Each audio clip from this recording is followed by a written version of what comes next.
So is John Lundstram going to get that new deal? It seems like it could well be on the cards, according to a number of sources, including Chris Jack of Rangers Review, and obviously according to Philippe Clement himself. We're going to talk a little bit of John Lundstram in this video today. We're also going to talk a little bit more about the Dujon Sterling red card appeal, which has been surprise, not overturned. Are any of us shocked? Are any of us amazed at the fact that the SFA, SPFL have not overturned this decision? Are we surprised? God, of course, we're not surprised. SPFL, SFA, not fit for purpose, corrupt to the core. I think the only surprise is you've got Rangers fans, well, so-called Rangers fans, saying that it was a red card and the boy should have been sent off, etc., etc. That's probably the same Rangers fans that say that Celtic deserved 2 penalties the other night. Very weird Rangers fans, in my opinion. We're also going to talk about the general news around the club as well. But let's start off with talking a little bit of Lunny. Now, look, John Lundstram has been absolutely fantastic since Philippe Clement came to the club. And it's almost been a love-in between the manager and his player, hasn't it? You know, Philippe Clement has spoken in glowing terms about John, calling him a leader on the park, a leader off the park, and raving about his games and the way he's played in recent weeks. And obviously since Philippe's been here. John Lundstram also has talked about the fact that, that Philippe Clement has given the team a new sense of belief, that he's got, the team playing together. He's got a new mentality within the team, and has spoken in glowing terms about his boss as well. And look, Lundstram has spoken in the past, hasn't he, about the fact that he loves the club, that he wants to remain with Rangers, that he wants to be a Rangers player until he retires. And, that's nice to hear. It's nice to hear that he's committed to the club. And look, at the end of the day, that's the sort of players you want at your club. You want players who want to play for your club. You want players who want to fight for the jersey. Now, look, there's criticism of Lunny, of course there is. Now, before we deal with all the positives, we deal with why he should get a new deal and what the club have said and why we think he's going to get a new deal. We'll talk about that shortly. Let's talk about the little bit of negativity, first of all, from some fans. Some fans have sort of said that, Lunny's one of the past. He's one of the problems at the club. He's one of the serial losers that has been tagged with that unfortunate tag. He is only playing well because he wants a new contract. And as soon as he gets his new contract, well, that's it. He'll go back to the bad old Lunny of the past. Well, yeah, I can see all that. I understand the concerns as regards Lunny. Of course I do. Look, do I think he deserves a new deal? Look, if you'd asked me at the start of the season, does Lunny deserve a new deal? I'd have said no. I'd have said no, get rid of him, get shot of him, get rid of him with the rest of the old guard, ship him out. But look, you can be wrong about a player. And look, everyone says, oh, you hate this player, you hate that player, you play. Look, guys, I criticize players when they don't do their job. Why do I criticize players? Because I love this club. I want this club to win every trophy it goes in for. I want this club to win every game it plays. I want this club to be successful. And when I see a player wearing our jersey and they're not pulling their weight, they're not playing well, they're missing sitters, they're skying the ball over the bar, no reference there to anybody in particular, or they're not putting in a shift, yeah, I'll get after them. Yeah, I'll slag them off. Of course I will, because at the end of the day, I love this club. And anyone who doesn't do their utmost for this club, to me, is letting down the fans and is letting down the manager and is letting down the spirit of our club and the traditions of our club. And yes, I did criticise Lunny at the start of the season. But look, since Philippe Clement's come in, Lunny has been an absolute superstar. He's probably been, after Jack Butland, and Jack Butland has been the player of the season, in my opinion, he's been one of the top players, probably one of the best outfield players this season. You look at what he does for this team. Now, I get, again, there's people criticizing him, saying when he only passes sideways, he slows the game down, blah, blah, etc., etc. But you actually go back and actually, look, what I'd say to those people is go back and actually watch the games. Watch what he does in games. Watch how he plays in games. He's someone who has become really, that an all-round midfielder. Yes, he does pick the ball up from the back four. Yes, he does drop into the back four at times. Yes, he does cover. Yes, he does mop up. Yes, he does break up. But also now he seems to have added in that ability to get forward, to go a little bit box to box, to be that midfielder we were missing. That's certainly something he did in the past at Sheffield United, for example, and obviously during the Europa League run. And he's really got back to that for me. And he's become a kind of undroppable player. And he's been a player who's kind of, I don't know, been the first name on the team sheet of recent times. He hasn't missed a game. He's played every game. He's almost been Philippe Clement's go-to guy at all points. And we've even had some fans talking about him as a possible captain of Rangers. You know, and also you look at Tuesday night against Aberdeen. The guy was constantly getting the crowd up, firing the crowd up. And you look at his celebration after Abi Matondo's goal. You tell me that man doesn't care about this club. You know what? I'd really, really, guys, you'd struggle to say this guy does not care about this club when you see his reaction like that. Now, he is one of the higher wage earners at the moment. Now, very much it does depend, this new deal, around what he is asking for and what the club are willing to give. I get that. I understand 1,000,000% that is a dependency on whether or not he gets a new contract. Do his wages need to either stay the same or come down a little bit? Yes, they do. They don't need to go up, and I don't think that Rangers can afford for them to go up. And I certainly don't think that that Rangers will certainly pay him any more. That isn't going to happen. That is just not a possibility for me. That is not going to happen. You know, he's not going to get a contract that is improved. It's going to really test, I think, that whether he wants to stay at the club, whether he wants to be a Rangers player, and what the desire there is to be a Rangers player. Because if he wants to be a Rangers player, then maybe he needs to bring those wage demands down a little. Now, he is keen to stay past May when his contract runs out. That is quite clear. And we were told that the talks are progressing well, and talks are currently moving forward on giving him a new contract. You know, Philippe Clement has made it very clear publicly that he wants to keep Lundstram. He said in December, for example, that John Lundstram is important in many ways.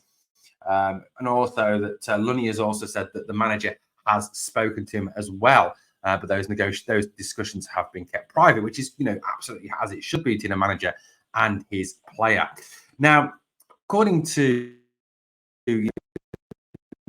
a lot of people within the club, Lunny is desperate for that new contract, and Rangers are working on that deal with him. Now, he is one of the top earners. That is true. Now, according to sources at the club, he has been offered a deal by Rangers, and that is still being negotiated. He's made 35 appearances for Rangers this season. He's scored 1 goal. He has 4 assists in those games. In total, he's played 135 games, and he is not a player who is out injured a lot. Yes, he had some time out injured last year, but he is a regular player. He's not someone who lets us down, not someone who is one of those regularly injured guys who misses games. So, look, he's certainly someone that, you know, that is important, I think. Now, obviously there is a counter argument. The Rangers obviously are signing younger midfielders now. Diamande, you know, is a young lad. Raskin is a young lad. You know, he brought in some of those younger players, and maybe that's the direction they want to go. But look, at the end of the day, yes, that is a trading model, and that is the way that you have to be successful. But you still need an experienced core to your team. If your team's going to go on and be successful long term, you need to bring in experienced players who are the core of your team, the spine of your team, who can inspire, who can lead, who can put an arm round or who can knock heads together of those younger players when they need to. And Lunny certainly is that man. He's a leader for me. Now, look, I'm someone, and this is why I'm talking to you a little bit as kind of like let's trust Philippe Clement. Let's trust what Clement wants. I'm someone, like I said, who criticised Lenny at the start of the season. I absolutely slaughtered him. But I've apologised. I think he's a good player. I think he's great now. I think he's brilliant. I think he's doing a fantastic job for the club. I love Lunny. Absolutely love him with the passion that he shows, with the heart he shows week in, week out. A metronomic, breaks up tackles well, flies into tackles, shows a passion on the field, shows a leadership on the field. Everything you need if you're going to be successful as a team. Lunny, for me, is a must keep this season. I would give him a 2-year contract with a 1-year option. That's how we look at it. It also gives you that option to sell him as well, if it is that he does slip back into his bad old Lunny ways that we saw at the start of this season and part of last season as well. You know, it gives you that option, doesn't it? It's not a stupid idea. Look, for me, Lundstram is one of those players. He's probably the only player actually out of those who are out of contract that I personally would give a contract to. Ryan Jack is a difficult one, as I've said before. I'm putting that solely in the manager's hands. I love Ryan Jack. I think he's a top player. Absolutely love him to bits. Think he's brilliant. But at the end of the day, his injury history does count against him. To me, it's down to Clement. Borna Barisic, get rid of him. Get a shot of him. The guy's just useless. Balogun, I think the only thing that goes against Balogun is his age. Yes, he has been our best central defender this year, but But at the same token, we do need to overhaul the defense. We do need to make that defense a lot younger for me. And moving out players like Leon Balogun, like Ben Davis, will free up wages and enable us to bring in a couple of new centre halves. I don't under any circumstances want to start next season with Connor Goldson as our first choice centre half. The lad's been a great servant for the club. He's done a great job for the club. Don't get me wrong, but he's really not been great this season at all. And two of the last 3 games, he's been appalling. He's conceded 3 goals, 3 crucial goals. 2 crucial goals, 1 that could have been crucial in exactly the same way, by not reading the game well, by losing that, by just not having the pace to get back because he can't read the game as well as he used to. So Leon, for me, you wouldn't give him a new contract. Look, there's players out of contract, but for me, Lunny is the one must keep. He's the guy we've got to keep at the club. He is an absolute star, and for me, like I said, it's good news that it does appear that Rangers are on the verge of offering him a new contract, as has been reported by a number of insiders at the club, including obviously Chris Jack at Rangers Review, who's usually fairly accurate on these things. So good news for me. Let me know what you think in the comments. Love to know what you think of Lunny and this season, and obviously whether he deserves a new deal. He didn't catch the short that went out yesterday. Zach Lovelace is back. He came on as a sub and played a part in the Rangers B team losing 3-0 to Celtic B. Yes, we did lose, unfortunately. A pretty poor performance by all accounts. Really proving that perhaps the solution that we've been trying with the B team by playing best against best friendlies really is not working, and we do need to come up with a more permanent solution for the B teams, whether that's that we try and force through a solution where they play in the Scottish League somehow, or I don't know, they go into, I don't know what the solution is, but for me, something's got to be done. And the SFA, which, is a big ask, the SFA are bloody useless. But look, we do need to try and get the SFA for the good of Scottish football. I mean, forget their biasness against any club that doesn't wear green and grey. They've got to look at it in what is best for the Scottish game. And if they want to develop Scottish talent, they need to have a solution where B teams, under 21 teams, under 23 teams, whatever you want to term them as, have a competitive structure to play in, so that young players are having a pathway to the first team that is successful, that there is a kind of less of a step up between under 23, under 21, B team football and first team football, so that young Scottish talent can come through. Surely, no matter how bad the SFA are, and no matter how biased they are towards that lot across the city, surely they want the best for the national team. Surely they want the best players for the Scottish national team and Scotland to be successful as they are being at the moment, and to continue that success. And bringing through young players is paramount. So look, we do need a solution. I was kind of getting away from the point a little bit, but yeah, Zach Lovelace is back, guys. I certainly hope that Philippe Clement will do what he said. He talked about wanting to get Zach some more B team minutes, wanting to get Zach a chance to play and get some experience. So hopefully Zach will, build on that performance against St Mirren. He played very well in that game. He played out wide, which is not his natural position, but still did a good job. Philippe Clement is looking for those hybrid players, those players who can play a number of roles. Zach is certainly that sort of player. He can play up front, he can play out wide. So I'd certainly hope that Zach figures in the plans, especially as obviously, Zach is in a situation where I think he's out of contract in the summer, and there's been talks that he wants to head back down south. If we are to retain our best young talent, these players that we've worked on, yes, Zach, I know, was signed at 15 for Millwall, but he's still someone who has been developed by us. We've invested money in bringing him through. Certainly we hope that that we can persuade him to stay, and certainly getting him a pathway to the first team, letting him play first team minutes, is going to be something that helps perhaps to persuade him to stay and to play for Rangers in the future. So look, I love Zach Lovelace. I think he's a quality player, top player. I think he's got a big future ahead of him. And I think hopefully that big future will come at our club. Look, guys, we touched on it on that breaking news video last night. We've got to kind of talk about it a little bit here. We've got to talk about Dujon Sterling. Now, Dujon was signed, wasn't he, as a left back, right back, more right back, maybe somebody who can play central defence, play as a wing back, and play as a central defender as part of a 3. But Philippe Clement thought outside the box, brought him in as a midfielder. And I think we can all agree that Dujon has been absolutely outstanding as a midfielder for us. He's been Makelele-esque, N'Golo Kante-esque in that midfield role, breaks things up, goes through tackles, distributes the ball well, has skill, is really what you'd kind of term as your archetypal modern hybrid footballer, isn't he? And look, he was obviously, absolutely devastated and absolutely gutted to be sent off against Aberdeen the other night. I think we were all kind of surprised when we saw. Well, I'll rephrase that. I think as people who understand the rules of football, we were surprised to see him sent off for that incident. However, when you understand that it's Don Robertson refereeing the game, you were perhaps not as surprised as you might have been. That is perhaps the best way to term that. Look, I spoke yesterday about the standards in Scottish refereeing, and look, Nick Walsh, Kevin Clancy, Willie Gollum, Don Robertson are just not fit for purpose. They just are not fit for purpose. The four of them are not fit to referee a park game. Like I said on the video last night, I wouldn't even let them referee a kids game. They're so absolutely shit at their jobs. They're just the worst, four of the worst referees in European football. Nick Walsh, for me, takes the biscuit. He is absolutely unbelievably dire as a referee. But this decision that was taken to send off Dujon Sterling. Obviously, it went to the appeals panel, and the appeals panel have upheld Don Robertson's decision. Now, yes, of course, they're going to probably stick by their official.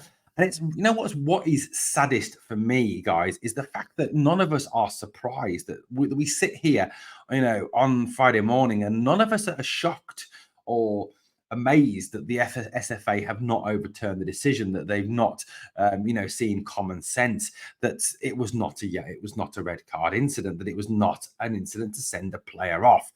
You look at the rules, of football, and you look at the fact that to be what they termed as serious foul play, the player has to be out of control. Was he out of control? No, he was not out of control.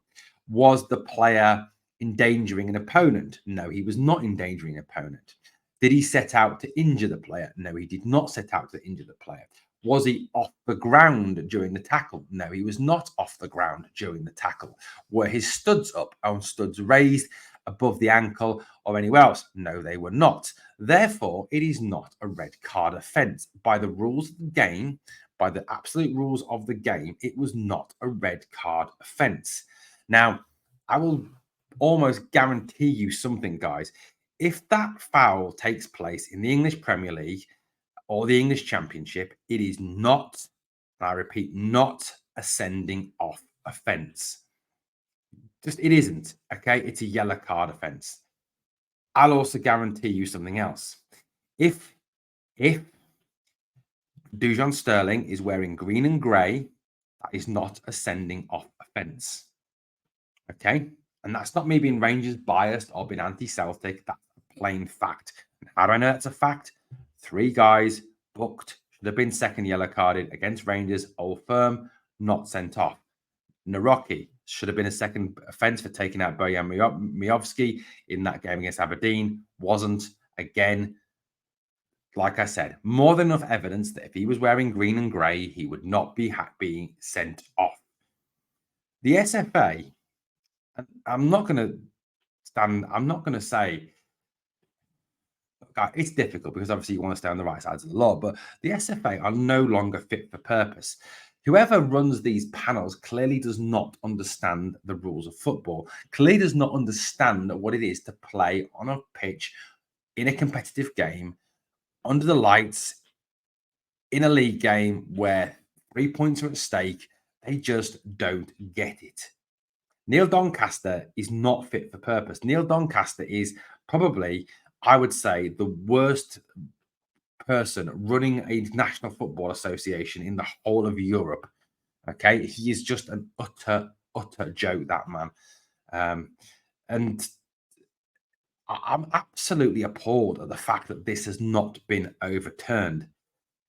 I would love to have seen if you'd sat a panel of foreign referees to watch this decision. Italian refs, Spanish refs, German refs, Dutch refs, English refs, what their conclusion would have been.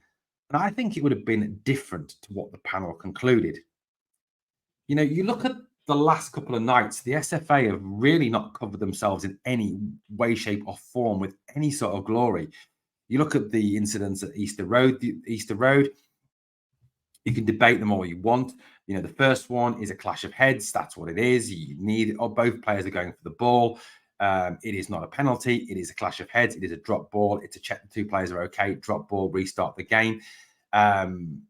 If Nick Walsh is so determined it is a foul, then surely he's got to send Fuentes off for a headbutt on Johnston, which he doesn't do. So therefore, can't think it's that serious. We can debate the second one all you want. Martin Boyle gets kicked in the back of the leg, ends up with a dead leg, should have had a penalty. The Celtic defender puts his arm above his head to block the ball, which is not a natural position, not even VAR reviewed. It is just getting beyond the joke now. It really is. And it does seem like there is a conspiracy within the SFA to hand the title to Celtic. Look, I don't want to sound like them. I hate talking like this. Of course I do. But to me, the decision tonight to not rescind that ban on Dujon Sterling is utterly ridiculous. Now, it means that Sterling will miss the Ayr game at the weekend in the Cup, which perhaps is obviously not a worry, but we'll also miss the Ross County game on Wednesday night. So we'll miss the next 2 games before he is able to play again. Now, obviously, at this moment in time, we do have a number of central midfielders fit, so it's less of a worry because we've got Lawrence, we've got Raskin, we've got Jack, we've got Lundstram. So we've got 4 midfielders there that can play in the role that Sterling usually plays. Obviously, Tav will start at right back. It's either be Ridvan or Boring Barisic at left back. So look, that's not a worry. But it's more the principle of the thing. It's more the fact that it should never, ever have stood as a red card. And guys, I'm going to be well honest with you here. 100% honest with you here. Reading on X tonight and getting absolutely slaughtered by a couple of Rangers fans. Well, so what I would call so-called Rangers fans. Saying that it was a straight red, that the referee was right, that the VAR review was right, that the panel are right. And these people claim to be Rangers fans.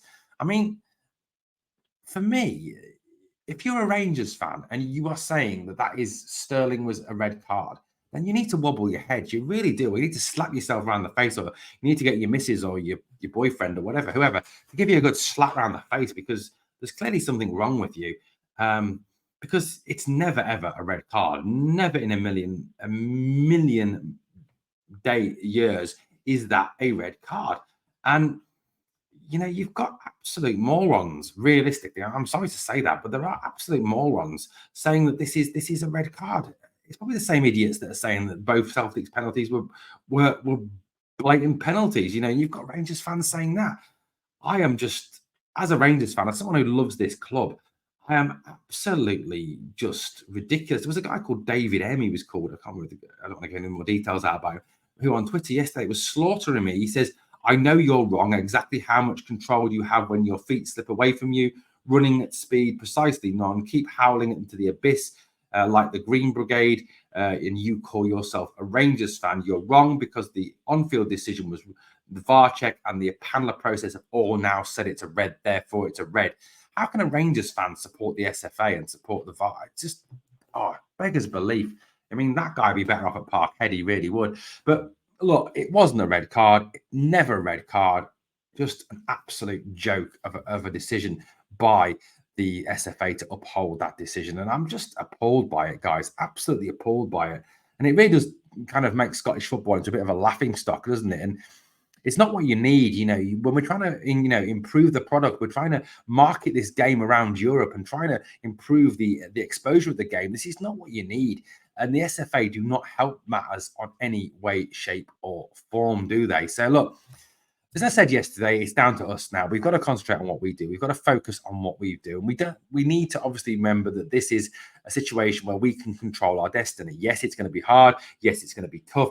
Yes, there are external factors at play in terms of supporting that lot across the city over us. We know that. But it is down to us now. It's down to Philippe Clement to keep this motivation up, to keep this mentality positive, and keep driving this team forward to be successful. We are in a position where we can achieve what we dream we can achieve, which is to win the league, to win the cup, and have a decent run in Europe. And that is down to these players. That is down to us as fans to get behind these players and back them 1,000,000%. Well, guys, let me know what you think in the comments down below. And as always, on the way out, 2 things I ask of you. Number 1 is to smash the like. And number 2 is to remember always, we are the people.